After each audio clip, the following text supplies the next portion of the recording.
বাংলাদেশের পার্লামেন্টে যেত তাহলে বাংলাদেশকে যেন ১০০ বছর তিনি এগিয়ে নিয়ে যেতে পারতেন। ওসমান হাদী ভাই শুধু আমাদের বাংলাদেশের একজন গর্বিত মানুষ ছিলেন না, তিনি দেশ এবং দেশের মানুষকে মনে প্রাণে ধারণ করতেন। আমরা দেখেছি যে তিনি তার নির্বাচনী প্রচারণা সবসময় পায়ে হেঁটে করতেন, তিনি সরল সোজা জীবনযাপন করতেন। তার যে দেশ নিয়ে যে মতামত, তার যে চিন্তা ভাবনা সবই ছিল উচ্চতর। তিনি যদি বাংলাদেশের পার্লামেন্টে যেত তাহলে বাংলাদেশকে যেন ১০০ বছর তিনি এগিয়ে নিয়ে যেতে পারতেন। আমার হাদী ভাইয়ের উপর যে হামলা করা হয়েছে তা থেকে আমি গভীরভাবে শোকাহত, কারণ হাদী ভাইকে যে হামলা করা হয়েছিল, হাদী ভাই শুধু একজনই হয়। হাদী ভাইকে কি বাংলাদেশ আর তৈরি করতে পারবে?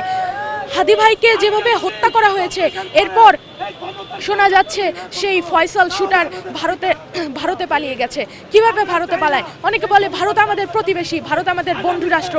তারা যদি সত্যিই ভারত আমাদের বন্ধু রাষ্ট্র হতো, তাহলে তারা এসব বাংলাদেশে যত প্রকার খুন গুম হত্যা, যত প্রকার অপরাধ করা হয়েছিল, তাদের সন্ত্রাসীদের তারা নিজের দেশে এনে লুকিয়ে রাখতো।